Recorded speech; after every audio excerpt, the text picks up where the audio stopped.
So if you're keen with watching what the weather has to come in the future and you've subscribed or followed lots of socials, there is such a variation in what they reckon could happen in the next week or two. It's a little bit like political parties, I suppose. You've got your left wing and your right wing, and then you've got your extremists.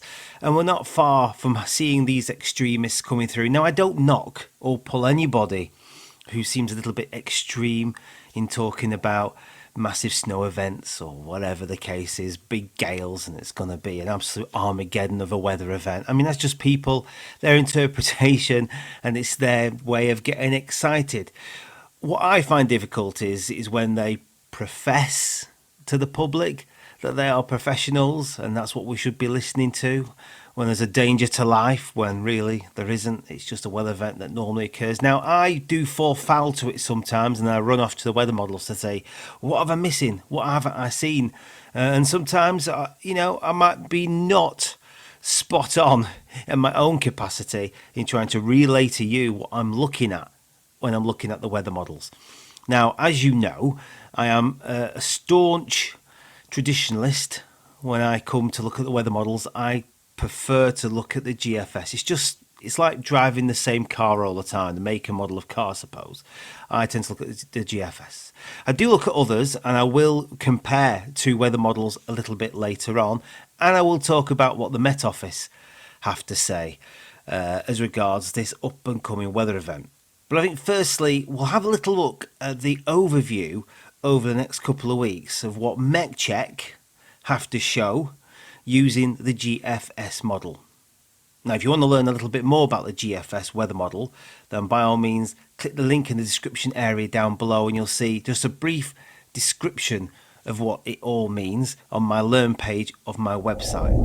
So we start on the 4th of February, you can just see the average temperatures now hovering around what we're experiencing as we're going outside on our daily averages. But as the week goes off into the 6th of Feb, you can see the high pressure bringing itself in from the continent, which ultimately will affect the temperatures.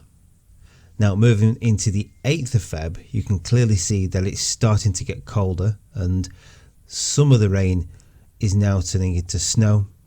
Onto the 10th, as that rain passes away, you can see the high pressure is taking more of a dominant feature across Europe and United Kingdom, and by the 15th of February the general overview is that the high pressure does become in charge, which ultimately will bring colder temperatures.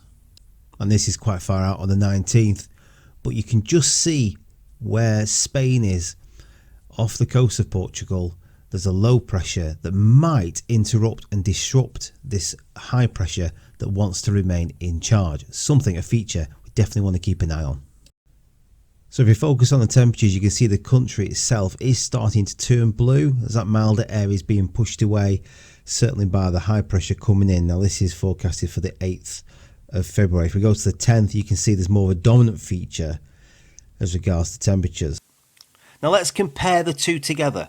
Let's compare another weather model, which is called the ECM, the European one, and let's compare the GFS, which primarily, as far as I'm aware, is based in America.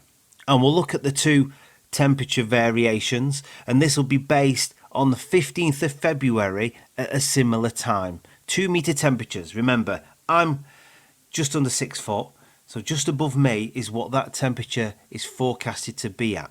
And as you can see by looking at this model, as you can see by looking at the two models together, there is quite a variation in the predicted temperatures. The United Kingdom is sort of in the middle. You can work that out with the isobars and the 2 meter temperatures. And this is at midday, 12 o'clock. You can see on the GFS, it wants to sort of push the colder temperatures into the United Kingdom from Europe. And it does make Europe very blue compared to the European model, which is a bit more temperate. Is a little bit more modest as regards the extreme of the temperatures. Now, I'm not saying either these two are right or either these two are wrong.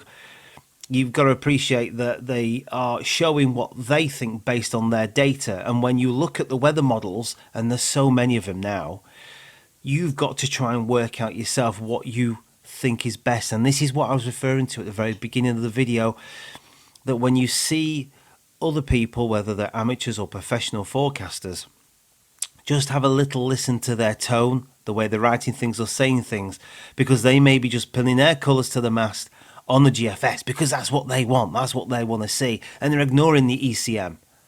Or you might have the more modest that prefer to go to the ECM because they think that's more likely to be the outlook, the event that will occur. Do you get what I mean? It is like political parties. You know, you've got your more conservative, your more liberal, your more extremists, and it's the same with the weather. And that's what brings it together. But like a parliament, like an outlook, you've got to bring all these heads together and you've got to try and work out yourself what you think is best. Now, when I do these videos, obviously, I'm looking at the GFS because it does tend to give me a little bit more confidence. But I look at the different runs that go throughout the day and then I kind of make my mind up of what I think is going to happen based on other weather models.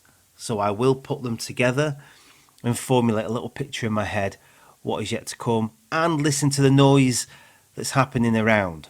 Now, one chap that I do lean to quite often, Storm Chaser Paul, gave his little two-penneth of what he thinks yet to come. With the high pressure over Scandi and the wind coming straight in out of Siberia, as far back as the chart can go, really. So we'll have to see if that's an outlier or if it keeps coming in. I was going to put a teaser up on the group though. And what about the Met Office? They are the big chiefs in the meteorological world after all, the ones that you really should home to first. Because originally they weren't talking much about the cold, but I think now they're changing their tune. So they're saying between the 7th and 16th of February, the high pressure will sit close east of the UK. So southern eastern areas are likely to see driest conditions, lightest winds, which could bring fog and frost. And temperatures now they're saying are going to be below normal. Up further west and towards the north, there's a bigger risk chance of the Atlantic air, the frontal systems will bring rain and milder temperatures. They're saying there's a low chance that if the high ornates itself in such a way that a more easterly or rather south or southeasterly flow develops, there'll be a spell of much colder conditions and could develop across the UK with a risk of wintry showers in parts. So they're not jumping on the bandwagon of the beast from the east just yet, unlike others. They are generally giving you an outlook of drier, cooler conditions, temperatures below average in the southern areas of the country, but further north a bit more of an Atlantic theme going on. But they do mention this cold air coming in, and they do say at the very end that there is a chance that if it does take the ground, it becomes more dominant, like I was saying before, then that will completely change things altogether. So let's have a little bit, let's just so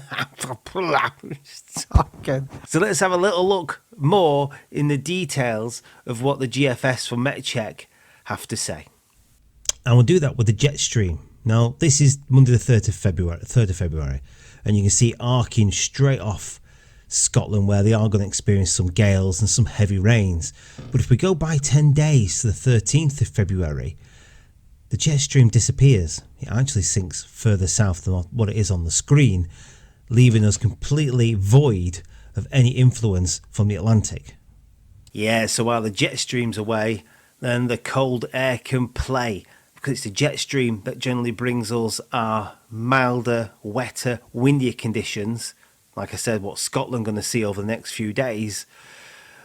But when that goes away, then the cold air can play, and that can bring itself in the winter time. And we can talk about Scandi highs, blocking, beasts from the easts, because they can all come in and replace that. The Earth is a big balancing machine, and these weather patterns all want to play their part on the meteorological scale. So there's an opportunity now, the gate has been opened for this cold air to come in from the east and envelop the United Kingdom into a chillier state of play. And we'll definitely see this change because this is the 10 metre wind speed. Wind speeds at 10 metres starts from today, well, the 4th of February, actually tomorrow. And you can see the direction of travel when it does change. It changes on Thursday the 6th, where then winds then start to come from the east as that far north system got out the way of Scotland. And then it brings themselves in on the 10th, which is next Monday the 10th of February. You can just again see the arrow direction. And on the 16th, you can see that the winds do get a little bit stronger from the east. So if we kind of flick to the wind gusts, this is again MetCheck GFS, you can see if we go to the 15th, you can see where the wind gusts are coming in off the continent straight into the United Kingdom. And then a little bit later on, you can also tell how strong them winds are going to be, the arc of them coming across from Europe. But yes, look, there it is, 982, that low pressure system. It could bring quite a major change.